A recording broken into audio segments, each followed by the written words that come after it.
This episode of Pretty Fit is sponsored by Nutra-Organics.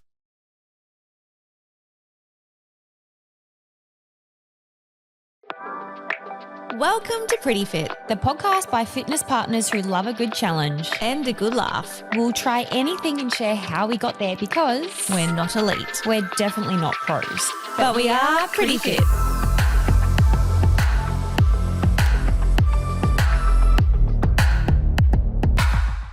Oh, no. I was trying to purr. I can't laugh too much this ep. Okay. Welcome to a new Stop! My God. Welcome to a new episode of Pretty Fit. Welcome, guys. I am Rev. And I'm Paige. Together We're Rage. Oh. I get to talk about that too. Oh, yeah. Today we're going to dive into something that every person deals with, how we attach, how we communicate, the energy and how we show up in relationships.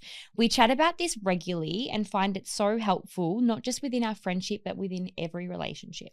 Yeah, so we're diving into attachment styles, also feminine and masculine energies, why certain people trigger us, why we chase the wrong ones, and how we build secure relationships, and how all of this shows up within our fitness habits, because this actually affects not just our friendships, our romantic relationships, but also how we approach life, how we approach everyday things. So there's a crossover between this, and this is a conversation that we kind of have quite regularly about like attachment styles, masculine, feminine energies, and we found it's been really helpful for us. So we want to bring it to you guys. But first, let's get into our warm-up. Rex and rubbish. Every week, we're going to be bringing you recommendations and also a bit of the Rubbish. things that we think are rubbish, which I really struggle with each week because I don't know. Anyway, let's talk about the Rex. What's your rec? My rec, I've been working on this all month and I'm very, very excited, but I'm going to recommend the 2026 challenge by Revia. It is 4 weeks, 4 days a week, 26 minutes, because it's 26 till it sticks. We are hoping to make the most achievable, realistic commitment for you guys to make, because I think the biggest thing that I hear from people is like they overcommit at the start of the year and then by, February, March, they've already let themselves down. They've broken that promise. So 2026 is the year that you start to make promises to yourself and you keep them. And we think that we can do that with 26 minutes, 4 days a week for 4 weeks. So we've garnered quite a lot of interest on the Facebook group, which has got me very, very excited. And I'm currently planning some very effective challenging 26-minute workouts. Fun. Where do I sign up? Go to Revia and download the app on the App Store, but also join our Facebook group because we're going to be keeping each other accountable through that. What day did it start? Did you say, sorry? It starts on the 12th of January. Oh, perfect. That's a good time. Yeah, Like we again consciously didn't want to do like the first Monday of the year, which is the 5th. We want to do it together on the 12th, which, everyone's like got like, they don't know what day it is. Yeah. We don't know what day it is after Chrissy or Boxing Day. It's like, it gives you the opportunity to get your bearings, get your groundings, come back to life. Yeah. And 4 days is very achievable. Yeah. I like that. All right. What's your rec? Well, my rec, Oh, God. I was getting ready this morning and, linen, like it's just, and like this type of material that I'm wearing is so annoying. You have to iron everything. And I hate getting the iron out and setting it up. So the straightener, ironing my clothes with the straightener, I was doing my hair and I was like, this is perfect. That's a pretty average recommendation. I would reckon say. I've just saved people half an hour. Well, I recommend to try that if this anyone summer. takes that rec and says, thanks, Paige, leave us a comment. I reckon. I can see Charlotte's going to go try it on the weekend. She just wrote it down in her notes. Nah, absolutely not. Okay, my rubbish for the week. So we're pretty big on angel numbers. Yeah. We see them whenever we feel really aligned with our goals and that whatnot. As a gift to each other at the very beginning of our friendship, we got wait, did you already have that? No, you got it for me and I got it for you. Okay. Yeah. We got each other the 444, which is like protection. And it's from YCL. That's another rec. Yeah, They're that's the a good best. rec. Anyway, so we, have worn them for years. And I took mine off maybe like no, like it was like 2 weeks ago. I just took all my jewelry off. You know when you just like sensory overload and you just like want to rip everything off? It was like that. It was like I had an everything shower, I had a bath. I just took all my jewelry off. Anyway, as you do sometimes forget to put things back on. And there's only been one other time in my life that I've done this, and my darling husband got an injury when I had it off. He was carrying a door. He's a builder and chippy, and like he like was carrying a door on his own because like his other worker was there, but he was like, oh, I'll just do it myself, like it's fine. And he tore his bicep like basically off the bone. And said goodbye to that. Yeah, he called me and was just like super calm, super chill. He was just like, hey, I don't think I can compete this weekend because I've just done something to my bicep. And I was like, oh yeah. Anyway, he's super chill and tough like that. And then ends up, he needed like major surgery and like his like arm in a sling for ages. Anyway, I noticed then that I had my necklace off and I was like, oh, need to put it back on, 444 protection. And then I took mine off 2 weeks ago. And then I went to the TikTok awards and I literally was putting on a dress and injured my rib and I didn't have my necklace on. And I'm like, there's got to be something in that. 100%. Like and then explain it. Like you can't. And it's then weird. You messaged me and was like, oh my God, I've just realized that these two events that have happened and I haven't been wearing my necklace. And I was like, I didn't have mine on either. Because when Lo at lunch was like, I'm wearing your like the same necklace. And I was like, oh, sorry, honey, I don't have it on. And I hadn't had it on since that. And like the last couple of weeks emotionally for me have been like really hard. Ooh. So then we like grabbed it and I'm like, let's solder it on. And I was like, maybe we could get neck tattoos. 444, just eyelid ones.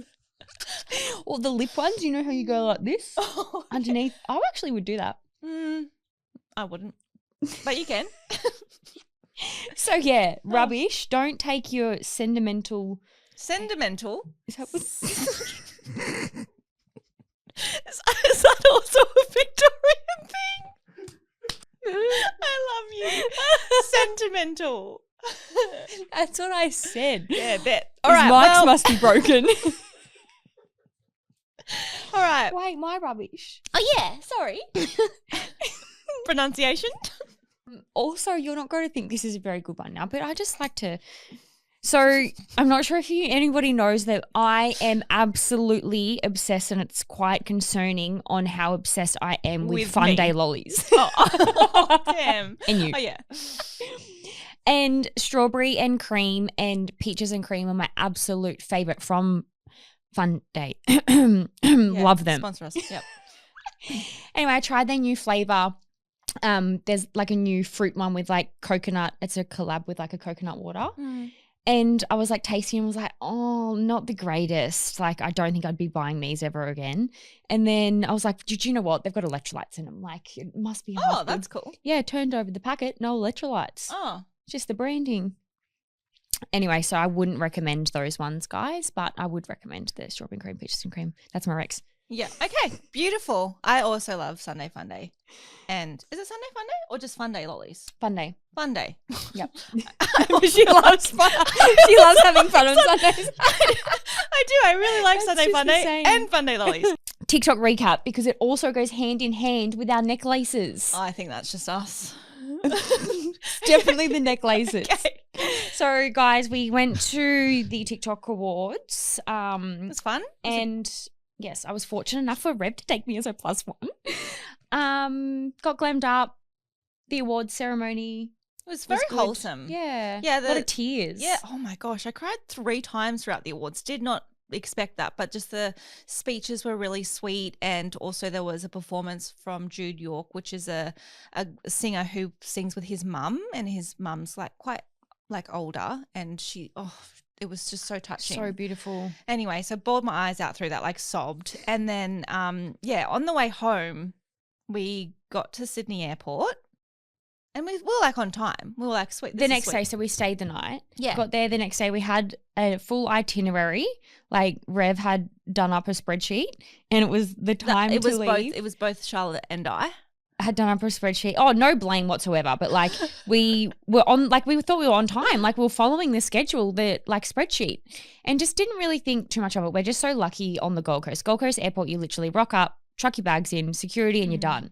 Whereas Sydney's pretty much the biggest domestic airport in Australia. Yeah, it might be, yeah. And we just obviously, we rocked up and like, oh shit, that line's long.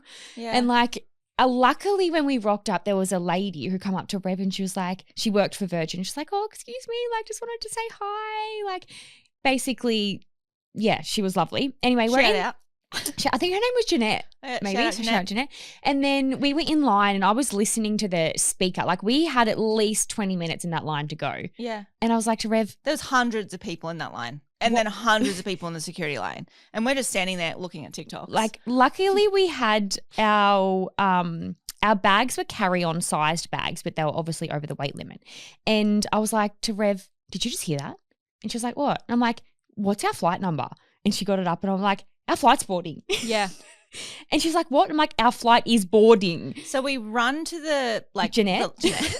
And then we go and say like, we need to check these bags in. We get to the like priority thing and the lady at the check-in goes, check-in for this has closed. You can't take these bags. And we're like, by 1 minute. It was like cut off was 7:30 or 6:30 or something. And we got there at 6:30.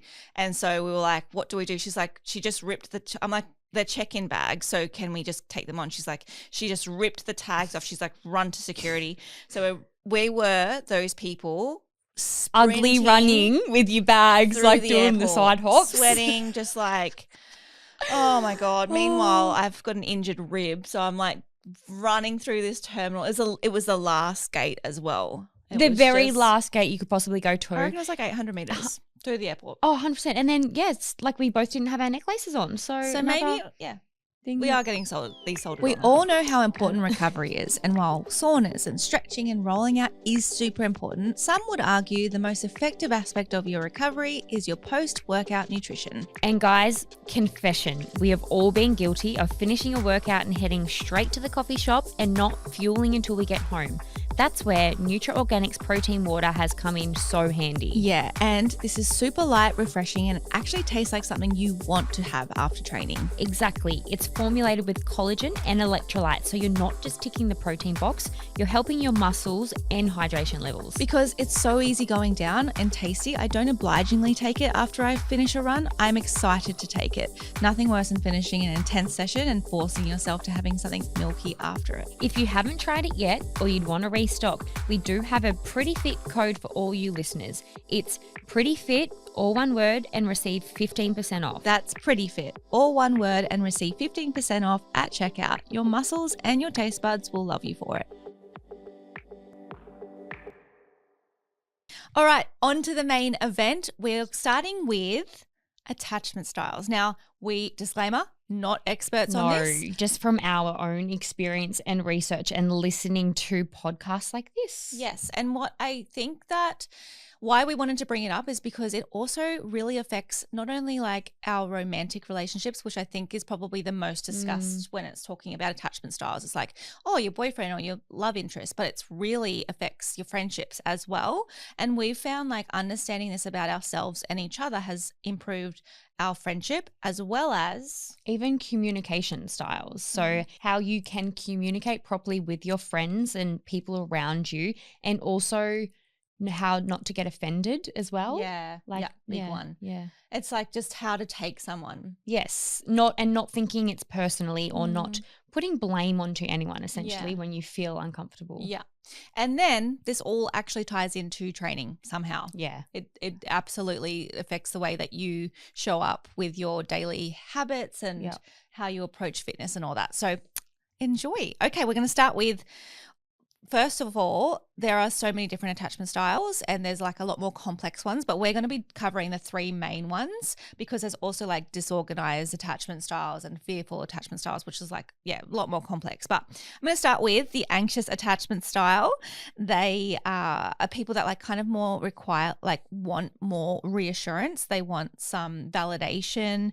They are very emotionally generous and just people that I guess they are kind of constantly seeking like comfort for their nervous system. More overthinkers too. Like they tend to overthink. a situation when For sure. it's not actually that bad. Yeah. Then after that, we've got avoidance. So these basically come across like they're cold people. They need their independence just as much as connection. If things are feeling too deep or too close or too emotional, they tend to pull back. They're not cold or being rude. They just feel like they need to basically step back and breathe and calm and just like think about things before doing any actions, more protecting their space. Yeah. I feel like they kind of are a little bit opposite. Like anxious people, anxious attachment style people sort of want to regulate their emotions with someone, And whereas jump in. avoidance are like, "Ooh." I want to regulate this on my own. Yeah. Thank you so much. Yep. Go away. Yep. And so like they are sort of opposite to each other. And then secure attachment. These people are the ones that regulate their emotions very independently, but also can do it with others. They're very comfortable with closeness, but they're also comfortable with being alone. They're the grounded people. They're the people that can communicate really effectively. And basically they feel like a bit of a unicorn. Like they're just like, you're like, how are you so calm about this? Like, it's like, yeah, they're the lucky can ones. you lose it, please? Yeah.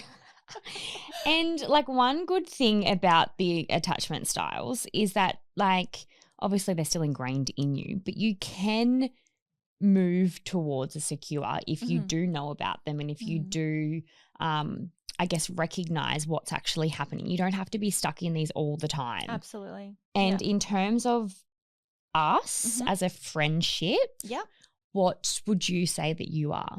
I am definitely, well, okay, let's talk about first how we recognized within ourselves that we have different attachment styles In different if it's relationships. friendship. Yeah. And then versus romantic, we both have different attachment styles, which Yeah. I found that was probably one of the most interesting things that we discovered together. I was thinking about this before because like mine are very recognizable in like different relationships. But then I was like, I think it's for me, you are my secure. Like you've helped me recognize these. You've helped me recognize so much within myself and helped me deal with all of this kind of stuff and make it normal for me. Like being an anxious attachment style, like you do normalize it and all that kind of stuff. So I honestly feel like you 100% are my secure. Okay, well, You're not meant to do that. I'm in my luteal. You're my golden retriever.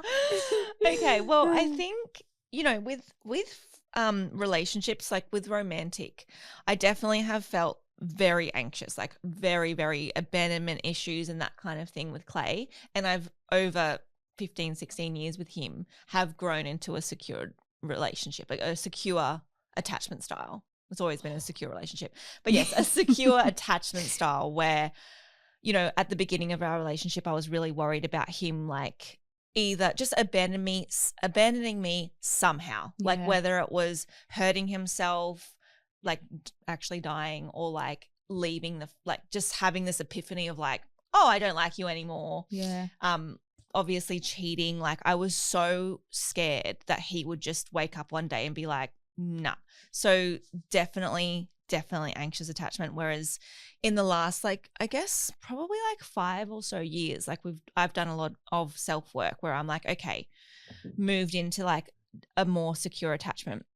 And then with friendships, I actually think I'm still anxious, but I'm also like a combo, like I'm anxious avoidant. So like I want it so much. Like I want the female relationship so much, the female friendship so much that it's like I get anxious about it and then I avoid it.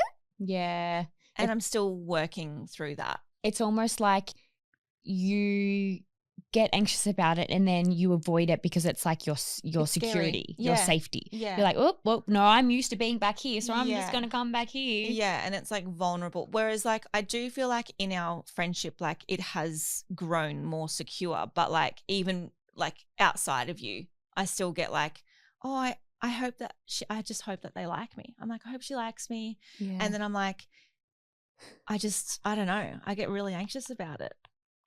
Which like anybody that would be looking at our friendship would just be like, what the hell? Like I still every single day wake up going, does Rev want to be friends with me? Like, or like even sometimes I'll get a message from her and she'll be like, so I just want to talk to you about something. And Oh I'm my like, God, if I ever say there's bad news, I've learned not to do that. Like even as a joke, I've said to her before, oh, do you want some good news or bad news? She fixates on the bad news and she's like, she doesn't want to be friends with me anymore. And I'm like, what? There was a time where she's like, so I've got good news and bad news. What do you want first? And I'm like, oh, let's go with did I say bad? Yes. Yeah. And like, and then she said it and I was like, oh, okay. And then she said the good and I couldn't even actually register the good because I was like, she still wants to be my friend. It's okay. She still wants to be my friend. I think it was about new race shoes or something. It was not even that serious. And then I was like, the good news, and she was just still like fixated on and the then fact we that I had to might go have said again. I'm like, negative. I'm really sorry. Like I am super happy, but I'm just regulating right now. You still want to be my friend. With friendship, what do you think you are? You're anxious avoidant or? Which it's weird because I don't, in my other friendships, I don't really notice it too much. I think because we're obviously just so close that I notice the anxious come out more often. I think you're avoidant for most of your other friends. And in a romantic relationship, anxious avoidant. Like if it comes to communicating anything that's bothering me, I absolutely, like I can't even make eye contact. Yeah. Like it's, and Revs. Can we go back to the friendship thing and avoidant? Because one thing I noticed about you that used to always like make me sad was when we were at the gym and we were like early days friends. I'm like the guy. No, stop. I'm like, I love like a dragged out bye, you know, like I'm like hug, bye, like I just, it's been so nice spending time with you. Like, just like, let's just make this draw out as long as possible. Paige. I'm already in the car. She's just gone. She says one bye and she's left the building. And I'm like, sometimes I'd be like, did Paige go? And you're like, I said bye. And I'm like, but, and I think that was your avoidance side coming out because you would just never. Nah, I wouldn't hang around for goodbyes. No. Nah, don't like them.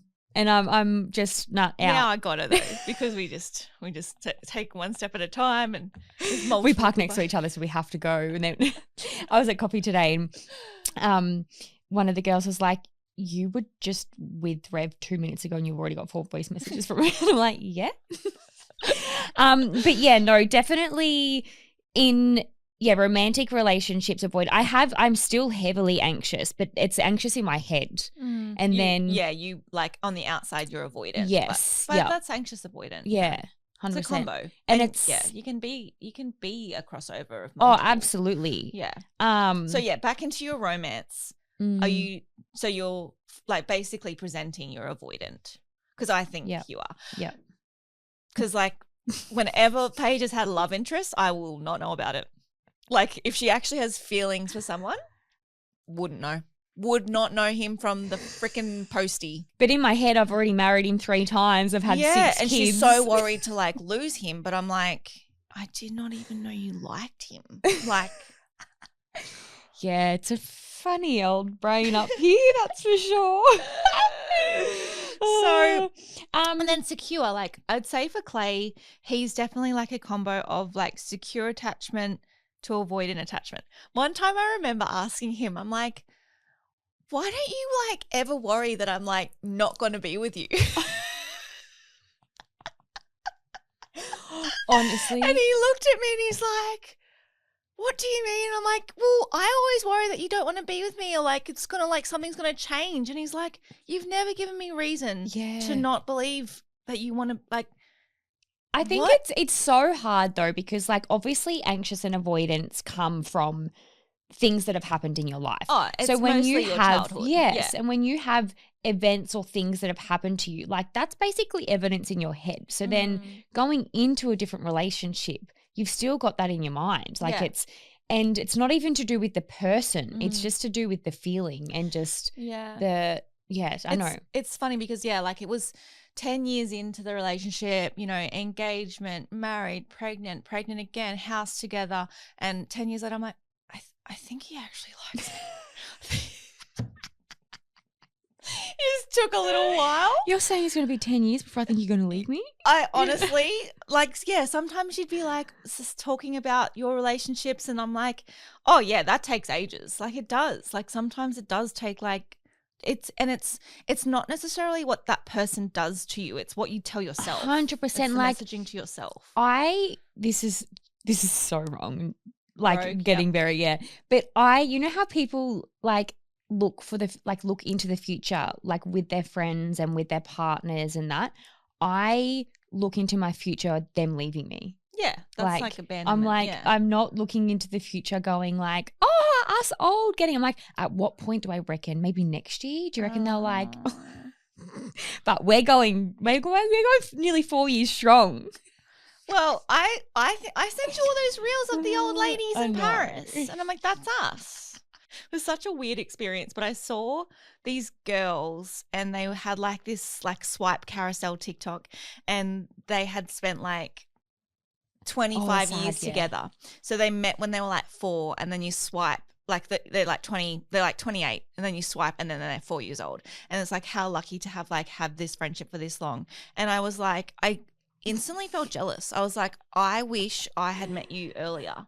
And then you were like, I was like, no, because then we would have been different stages. Like you just never know. When I'm like, no, I'm now looking forward to like the next. Yeah. But I think also coming back to the friendship thing, I have had my girlfriends and like my besties from that age. So I think I'm not anxious with them because they literally have been there through the whole time, I guess. It's like a new friendship thing. Yeah. Yeah, that makes sense. In the old adult brain, sometimes you just wish you could go back to a childhood brain and be like, at what point did it turn? Yeah, no, that's fine. I don't need to go back there.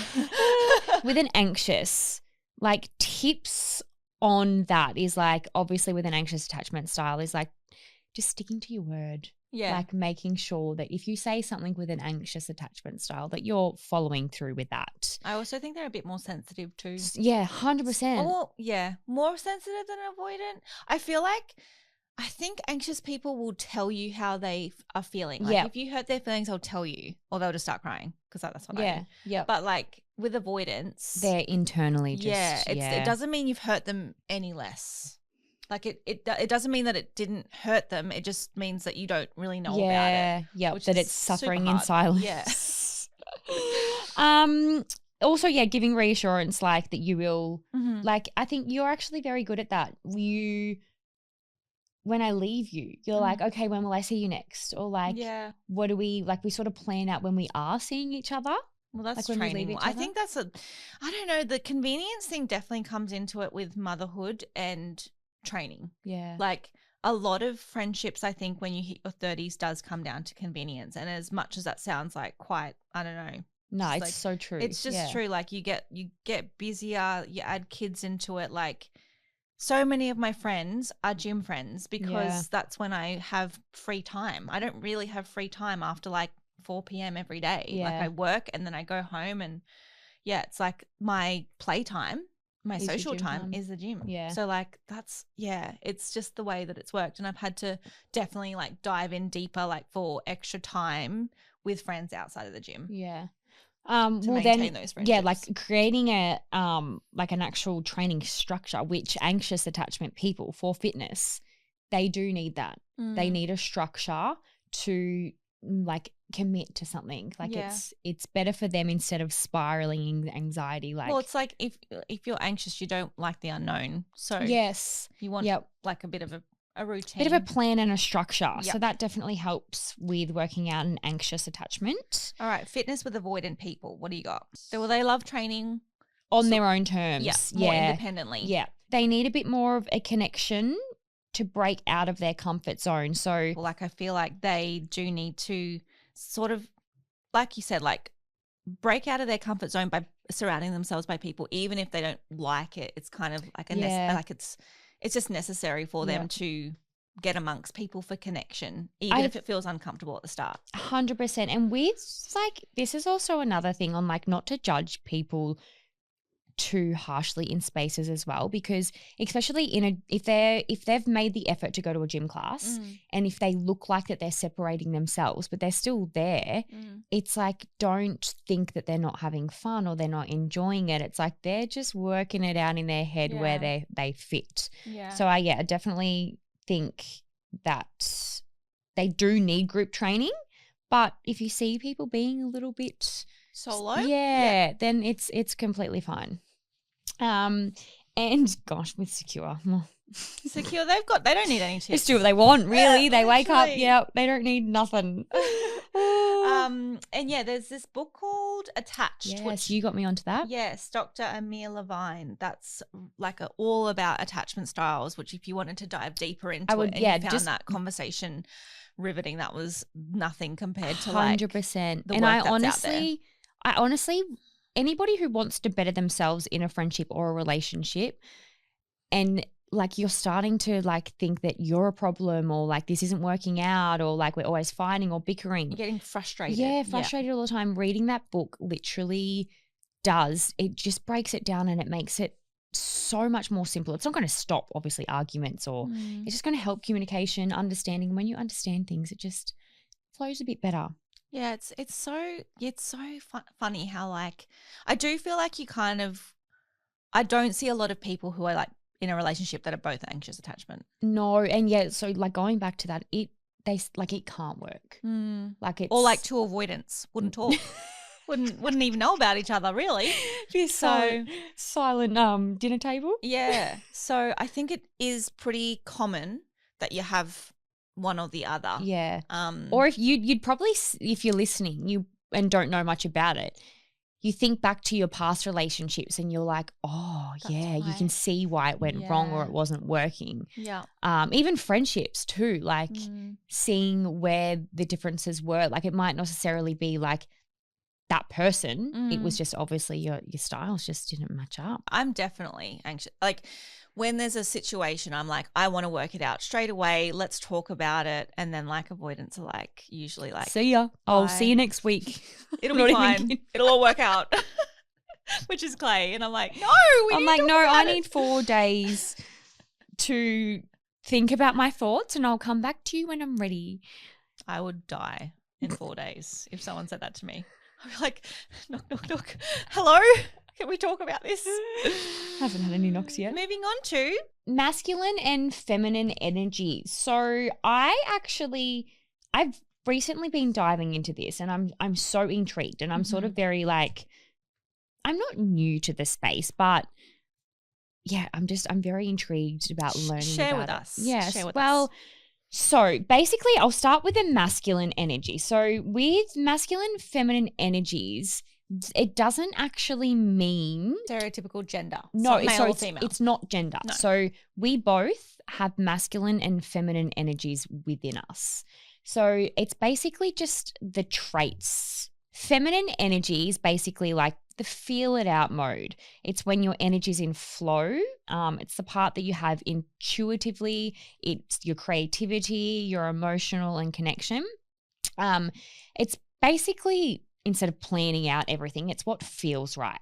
So it can show up when you're being empathetic, when you're creating, when you're listening to your intuition, when you're connecting with other people, expressing emotions, or being soft and open. And then you've got your masculine, which is basically get it done mode. So all about structure, logic, direction, problem solving. Yeah, so basically just like action mode. So like, what's the plan? Shows up when you're making a decision, setting goals, organizing, planning, being protective, taking the lead, and like straight to the point. It comes out a lot in life as well in business. I find that just in work life, especially like both being business owners, this year I've recognized that my feminine is like practically non-existent. And like not necessarily in a bad way, but the masculine energy then does lead to burnout because you're just like, you're just in action mode all the time. You're not recovering. You're not allowing yourself to rest. And like the recovery side and the rest side and the softness and like surrendering is the femme.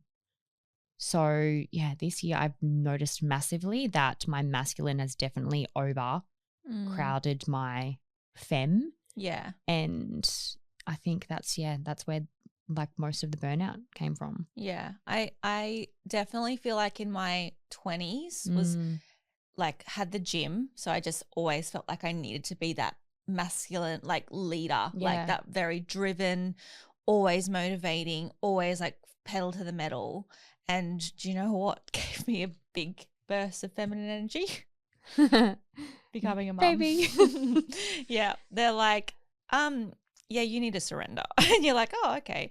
And yeah, I'm just like such a strong Capricorn. Yeah. I'm very like, I think naturally like when I've had to be in like a fight or flight for a lot of my childhood years as well, it kind of like I guess it's like I needed to lean in the masculine energy to be able to survive. It got you to where you were, yeah. Yeah. And then it's like motherhood's such a gift by that because like you have to lean into your feminine and then you learn to embrace that and you learn that like, I don't know, I feel like still every time I'm in my feminine, like I do feel, it just feels more graceful, it just feels more gentle. And you like, obviously there's seasons in your life where you have to lean into one more than the other, but I feel like that's another thing with you. I can see you do it and you do it so gracefully and so well, whereas like I'm sort of like, it's something that I definitely want to change and I have definitely made changes and trying to, but at the start you're just like trying to step back into your femme.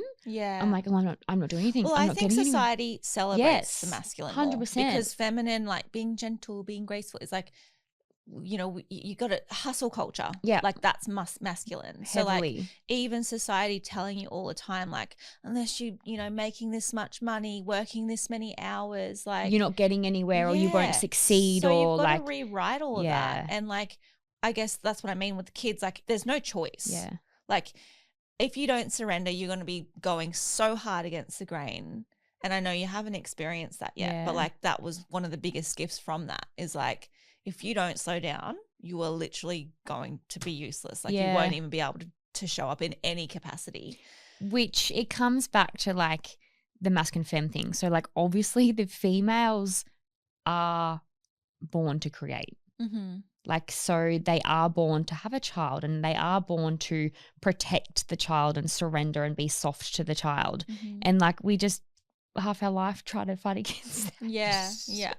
And, you know, it's like society's evolving and so many people are making their own decisions on that, like whether they want to become a mum or not is like so fantastic that we have more choice, we have more autonomy on that. But it's like we have to rewrite so much of what 100%. the societal norms are and what we celebrate within our relationships. But like another thing that I wanted to touch on with this is like I freaking love – obviously I love when Clay's in his masculine, but I love when he's in his feminine too. Like when he like steps into that for our daughters. Like I don't think there's anything more attractive than that. Yeah. And he's in his feminine. Yeah. And I'm like, well, even having a man that can actually do that. Yes. Like that can actually step so into attractive. Both. I mean, and I think that's where it comes back into relationships as well. Like when you have two masculine energies in a relationship, at one point, if not one of you surrenders, it's also going to cause arguments and cause like. Definitely. Yeah. Yeah. 100%. Well, even in the fitness, like, so there's pros and cons with that. So obviously, like, if you're in your masculine, it's great for like having training plans and performing and like hitting those goals that you actually want to achieve. And even race day, I feel is like great to be in your mask. Yeah. But then obviously that's where if you don't step out of that, you'll overtrain, you'll burn out by just not resting, not like coming down. But then also on the femme, obviously the pros from that is listening to your body and having sort of like more self-love, not punishment, enjoying it, allowing rest days, obviously helps with your hormones and stuff as well. But then with femme, sometimes I think people can get too soft. It's sort of, they don't have that nudge to push or nudge to challenge themselves, or they like sort of, if it's uncomfortable, they're just going to they skip just it. won't do it. Yeah. And it's like, no. You like need to be a little bit uncomfortable. Yeah. Growth obviously happens. Yeah. With being uncomfortable regardless. So yeah, couldn't agree more. Yeah. And like I think you did learn a little bit of the hard way this year, but with your marathon training and stuff, it's like you had to be committed, and then that resulted in you getting across the finish line and then going, okay, hang on, I need to step into my feminine. And like 100%. Since the marathon, you've been so much like more, how do I feel today? Can I do that? Versus like, I think when you're such a committed person, major Capricorn energy again, where you're like, if I say I'm going to do it, I'm going to do it. 100%. And it's like, you can change your mind. Like you can reassess on that day. And like now you're on the other side of the marathon, like so much better at that. So like, obviously it was shit that I had to go through the burnout to realize that. Yeah, sometimes we do. But even now I am actually like, I've started getting back into higher intensity kind of stuff now and notice how much it instantly is shocking my body. Yeah. And I'm like, oh, like it's just not feeling, I'm just not getting the same feelings as I was before. And I'm like, I think I'm noticing these because I wasn't stopping. Yeah. I wouldn't allow myself to notice these feelings because they would just be rocketed the whole time. Yeah. And then people will like, maybe you're listening and going, well, like, how do I know like whether to like be in my masculine, whether I need to skip a session or if it feels uncomfortable and all that. And I think the difference is like you should be able to track your energy levels enough to know when you've completely zapped yourself, like you've actually cooked your nervous system, versus like really gotten a lot out of that session because you have increased your VO2 max. Your lungs are burning, but in like a way that's it's different. It's different to your like actual adrenals. Yeah. I think for me the biggest thing, because I was still fighting it like after the marathon, obviously I knew, and like I was still trying to fight it though, but I think for me sleep. If your sleep patterns, that's the first thing I reckon I noticed was, and then obviously that's the recovery side. So if you're not sleeping properly, you're not recovering. Add that over a period of time and you can't catch up on sleep. Speaking of periods, yes, we are having amazing guests come on, and the episode will be out soon, and it's with Eliza and Maya, who are hormonal health coaches, and that episode definitely dives into a lot of that. This, and definitely need to listen to that if this type of conversation is helpful to you. And also recommending, like, I think these types of episodes too are great for males and females. Like we both need to learn from it. And even like the cycle episode coming up, like it's great for guys. Like I think it's a two-way street, you know? Another thing great for guys, you know what they are skipping out on? Bloody romance novels. Have you ever read a romance novel, Kale? Oh, you are missing out, because it's basically like a cheat sheet for what women like. In romantic instances and in the bedroom. Okay, I have a recommendation. Yep. It's The Bromance Book Club by Lissa K. Adams. And that was one of the first books I had Can you just send that to Caleb? read. Sorry? Yeah. Caleb. He's just... No, it's like about... Yeah, it's basically how I thought about romance books and spicy books. I was like, why aren't guys reading this? And then I read this book and it was literally like they had a baseball team and they were like, this guy walks into the team meetup in the off season and he's like, what are you guys doing? They're like, we're doing our book club. And it was like, oh yeah, my wife loves this when I, blah, blah. Stop. Yeah. Love that. Yeah. Well, Klados started up a book club. Caleb's in. He's read so much this He's so year. good. Yeah. So impressed with him. Okay. And he was like, if you're thinking, my husband doesn't read, Clay never used to read. So you just never know. Starting off with a bromance book. I reckon. Yeah. I reckon that's the way. You'll thank you later. The cool down. Welcome everyone to the cool down. It's time to stretch out our muscles and limber up.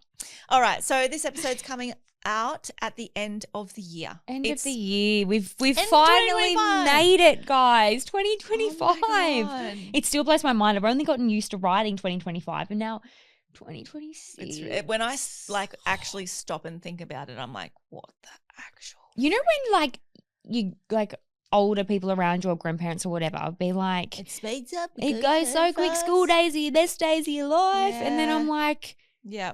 Life is flashing before my eyes. Yeah, I honestly like the kids thing.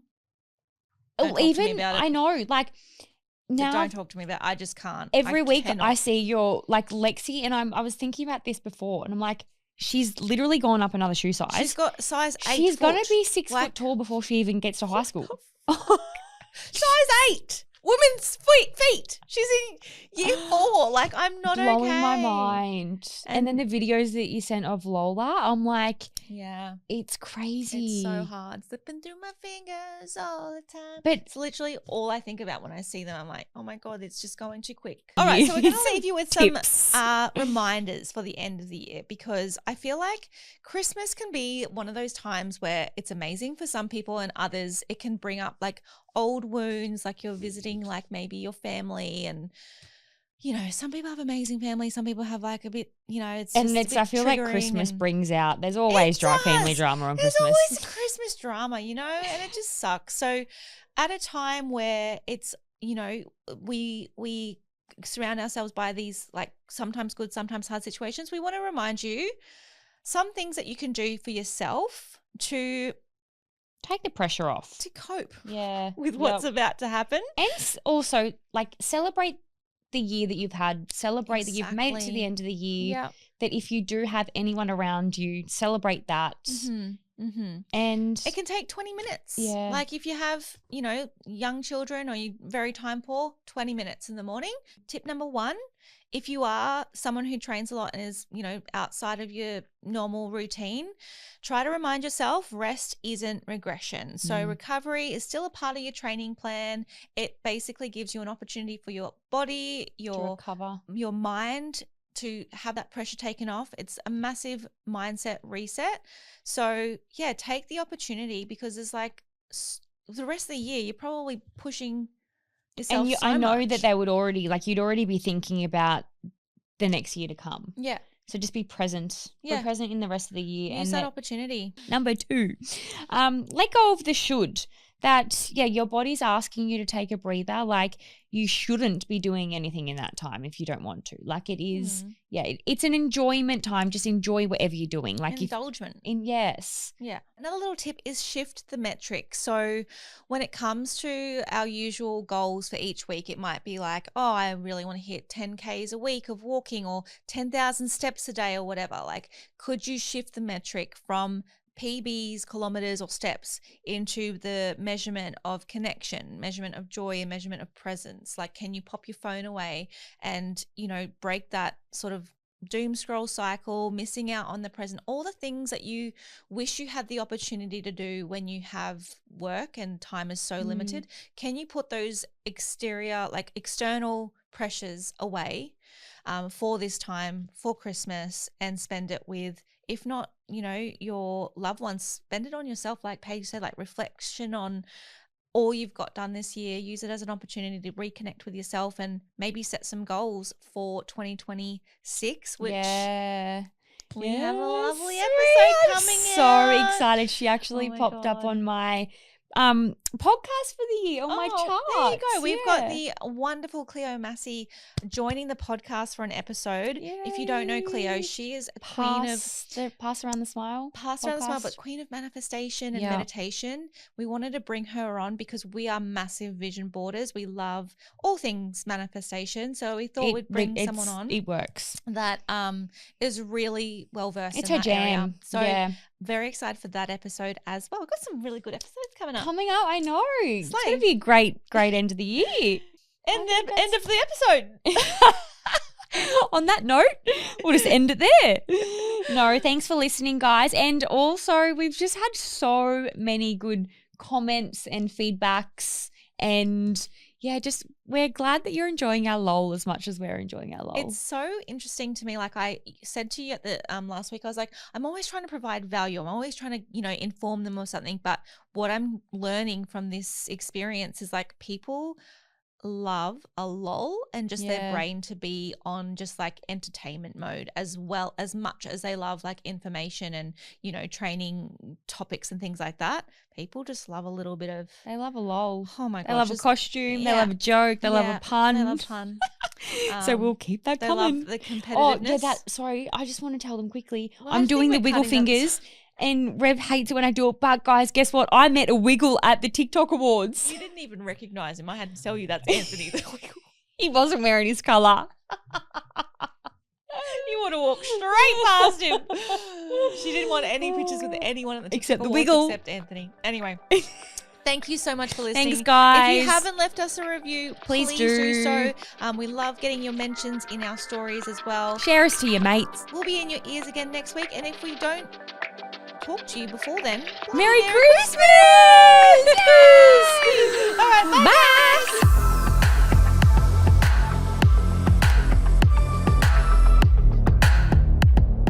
Pretty Fit is powered by Revia.